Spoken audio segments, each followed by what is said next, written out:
में विकसित उत्तर प्रदेश विजन 2047 के तहत एक कार्यक्रम का आयोजन किया गया, जिसमें मुख्यमंत्री योगी आदित्यनाथ ने भी हिस्सा लिया। इस मौके पर यूपी के विकास और आने वाले समय में प्रदेश के विकास के लक्ष्य पर चर्चा हुई।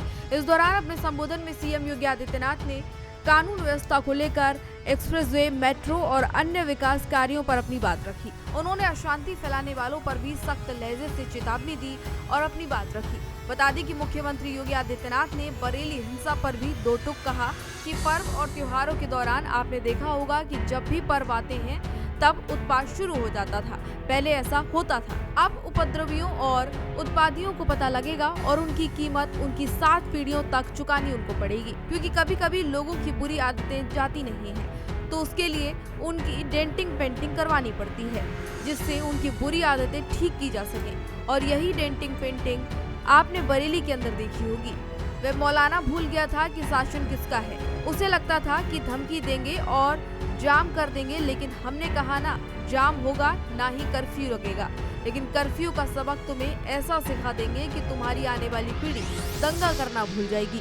2017 के पहले यही यूपी के अंदर होता था और हम यही कह सकते हैं कि 2017 के बाद हमने कर्फ्यू भी नहीं लगने दिया, लेकिन ऐसे लोगों को उनकी भाषा में समझाकर उन्हें सजा दिलाने का काम किया है। उत्तर प्रदेश की ग्रोथ स्टोरी यहीं से शुरू होती है। इसके साथ ही सीएम ने क्या कुछ कहा, आपको सुनवाते हैं।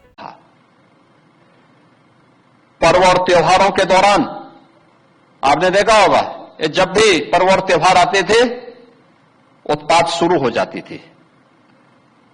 अब उत्पातियों और उपद्रवियों को पता लगेगा कि 7 पीढ़ियां याद आएंगी उनको, क्योंकि कभी कभी बुरी आदतें जाती नहीं लोगों की, तो उसके लिए उनकी डेंटिंग पेंटिंग करवानी पड़ती है कायदे से, जिससे उनकी बुरी आदतों को हम ठीक कर सकें।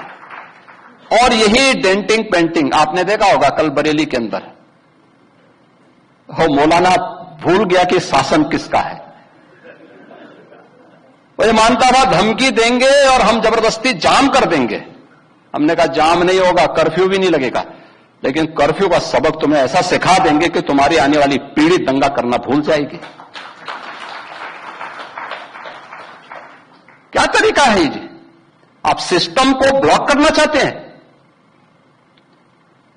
और यह प्रवृत्ति थी यूपी के अंदर।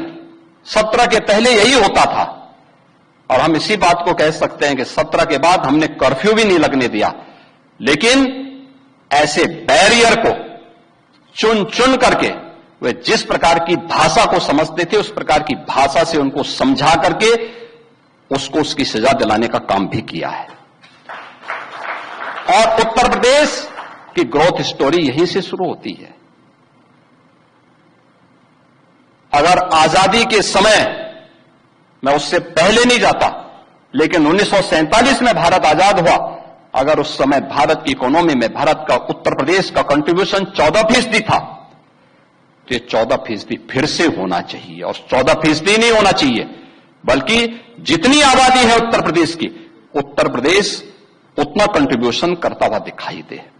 ये हमारा राष्ट्रीय धर्म है और दायित्व भी है, और उसी के तहत ये सब कार्य योजना बन रही है।